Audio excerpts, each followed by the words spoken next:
नमस्कार दोस्तों, आपका एक बार फिर से स्वागत है हमारे channel doctor Nigam's homeopathic health care में।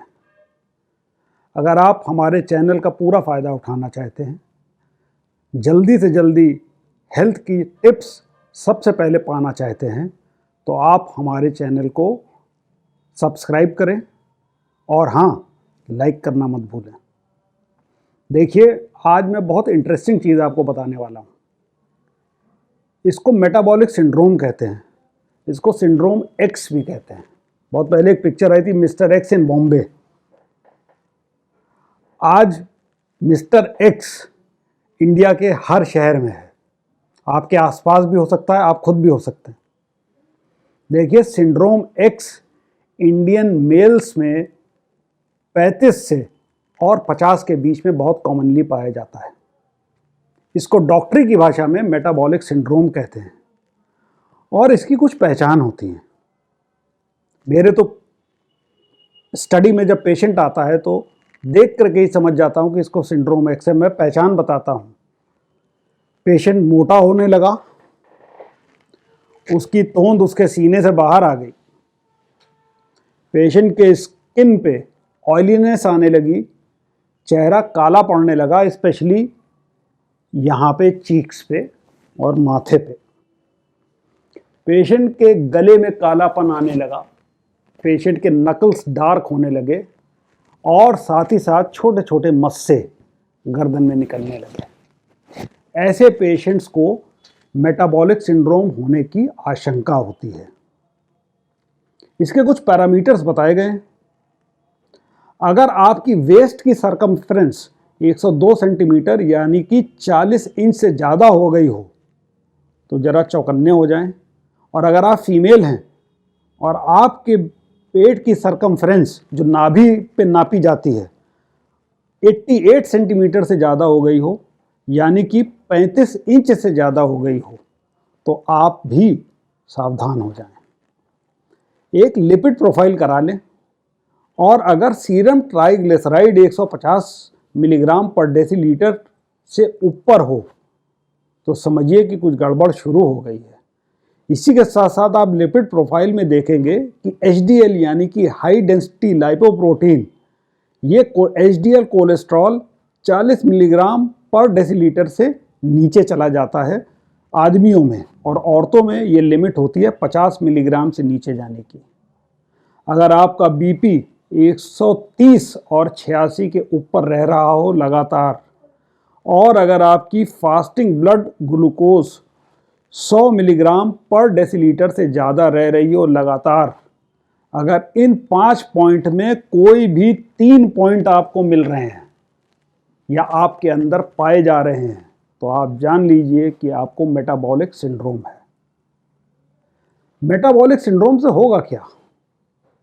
देखिए, होता क्या है कि आज आपको मेटाबॉलिक सिंड्रोम है, आपने अपना ख्याल नहीं रखा, आगे क्या होगा? आपको खर्राटे आने लगेंगे। खर्राटे आने लगेंगे तो इसका मतलब ये हुआ कि आपको ऑब्स्ट्रक्टिव स्लीप एपनिया OSA की शुरुआत हो गई। OSA की शुरुआत हो जाएगी तो आपको, हालांकि आपको लगेगा कि आपको नींद, आप लेटते ही सो जाते हैं, मगर आपकी नींद पूरी नहीं होगी, आप थका थका डिप्रेस्ड फील करेंगे। मेटाबॉलिक सिंड्रोम और आगे बढ़ता है तो आपको डिसलिपिडीमिया के साथ साथ अपनी आर्टरीज में ऑयल जमने लगता है, आर्टीरियोस्क्लेरोसिस हो जाती है, आर्टरीज कड़ी होने लगती हैं, BP और बिगड़ने लगता है, हार्ट के डिजीज का खतरा हो जाता है। मेटाबॉलिक सिंड्रोम इवेंचुअली लीड करता है डायबिटीज़ को। हार्ट का डिजीज़ डायबिटीज़ के साथ अगर होता है तो ये जान लीजिए कि अब आगे जा कर के किडनी भी खराब होगी और हार्ट अटैक के चांसेस भी बढ़ जाएंगे। तो अगर आप भविष्य में इन चीज़ों से बचना चाहते हैं, 60 में अगर आप बीमार नहीं पड़ना चाहते हैं, तो 35 से 50 के बीच में अगर आपको मेटाबॉलिक सिंड्रोम हो गया है तो आप अपने को ठीक कर लें। इसको ठीक कैसे करना है? 10 स्टेप्स हैं इसको मैनेज करने के लिए। सबसे पहले अपने वेट को कम करें। मैं खुद 108 किलो का था, मेटाबॉलिक सिंड्रोम था मुझे, आज मैं 83 केजीज का हूँ। अपने BMI के हिसाब से मैं नॉर्मल लिमिट से थोड़ा ऊपर हूँ। अपने वेट को और कम करना चाहता हूँ, 75 पे लाना चाहता हूँ। नॉर्मल BMI जो होता है 25 के नीचे होना चाहिए। बॉडी मास इंडेक्स कैलकुलेट करिए, 25 के नीचे BMI को लेकर के आइए, तब आप जानिए कि आप पहला स्टेप बढ़े हैं मेटाबॉलिक सिंड्रोम को कंट्रोल करने में। एक और सीधा सा फॉर्मूला है, अगर अपनी हाइट को आप सेंटीमीटर में नाप लें, सपोज करिए मैं अपनी बताता हूँ, मेरी हाइट 178 सेंटीमीटर है, उसमें 100 घटा लीजिए तो आपका आइडियल बॉडी वेट 78 हो गया। एक आसान तरीका है, कुछ कैलकुलेट करने की ज़रूरत नहीं है। तो लूज़ करिए अपने वेट को, अपनी शुगर को लिमिट कर दीजिए, शुगर बहुत ही कम कर दीजिए, और शुगर का ऑल्टरनेटिव शुगर फ्री है, उसको ले लीजिए या कुछ भी मत लीजिए। लो कार्ब डाइट का इस्तेमाल करें, जितना कार्बोहाइड्रेट डाइट में कम होगा उतना आपके लिए अच्छा।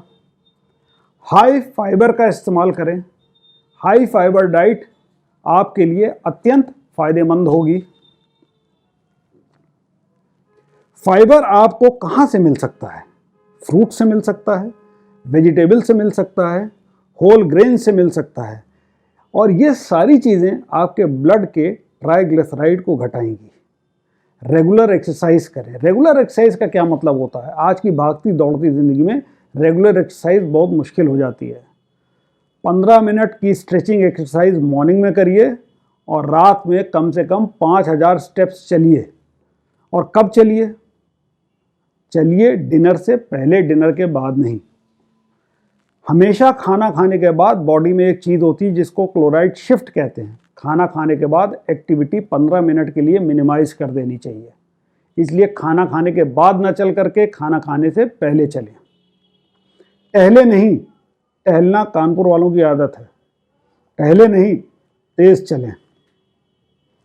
ट्रांस फैट, ये छठा पॉइंट है, ट्रांस फैट को अवॉइड करिए। ट्रांस फैट क्या होते हैं? ट्रांस फैट आपको फास्ट फूड में मिलते हैं।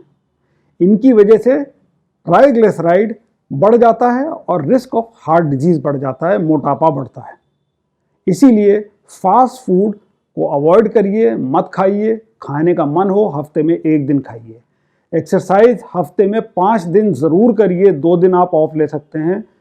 फैटी फूड या बाजार का खाना आप हफ्ते में 1 दिन खा सकते हैं। अपने डाइट में अपने कुकिंग मीडियम को चेंज करिए, अनसैचुरेटेड फैट्स को बढ़ाइए। PUFA poly unsaturated fatty acid वाले आप कुकिंग मीडियम को यूज़ करिए।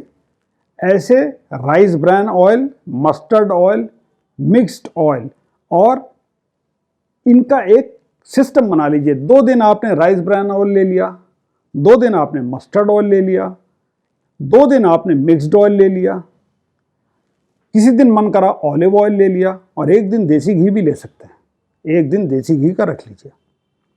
अल्कोहल या तो बिल्कुल मत पीजिए, और अगर पीते ही हैं तो उसको लिमिट कर दीजिए। नट्स खूब खाइए। ट्री नट्स बहुत फ़ायदेमंद होती है। 9वां पॉइंट मैं आपको बता रहा हूँ, नट्स आपको बहुत फ़ायदा करेंगे। ट्री नट्स जैसे कि आलमंड, बादाम, वॉलनट, अखरोट, कैश्यूज, काजू और पिस्ता, पिस्ताचियोस। काजू और पिस्ता वो लोग ना खाएं जिनके पेट में गैस ज़्यादा बनती है, क्योंकि काजू और पिस्ता से गैस ज़्यादा बनती है। मगर आलमंड, चाय और वॉलनट, बादाम और अखरोट, ये बहुत ही अच्छे नट्स हैं, इनको ज़रूर खाइए। नेचुरल सप्लीमेंट्स ट्राई करिए।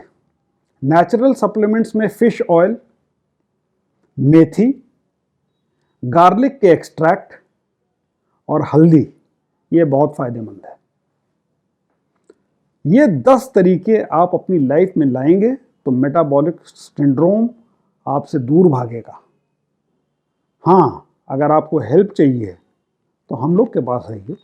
होम्योपैथी की दवा आपको हेल्प करेगी, हम आपको गाइड करेंगे कि कैसे आपको मेटाबॉलिक सिंड्रोम से बाहर निकलना है। यहाँ पे एक चीज़ और भी बता दूं कि आयुर्वेद में भी मेटाबॉलिक सिंड्रोम के बारे में कहा गया है श्लेष्म जनित रोग। और मैंने अपनी क्लिनिक में भी वेरीफाई किया है कि जिन लोगों को श्लेष्म ज़्यादा होता है, मेटाबॉलिक सिंड्रोम होता है, वो पता नहीं क्यों कच्चा प्याज ज़्यादा खाते हैं। कच्चा प्याज बिल्कुल मत खाएं, उसकी जगह क्या करें, कच्ची अदरक लेने लग जाएं।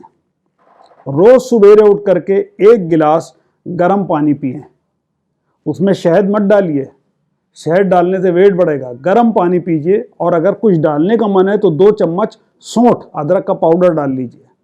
कम से कम 7 से 8 मिनट डेली सोइए, कम से कम 7 से 8 घंटे डेली सोइए, और जैसा कि मैंने बताया 5000 स्टेप्स डेली चलिए। और स्ट्रेस और स्ट्रेसफुल सिचुएशंस को अवॉइड करिए, खुश रहिए। खुश रहना बहुत ज़रूरी है। Signing off from doctor Nigam's homeopathic health care, आपका अपना doctor Harsh Nigam. Thank you.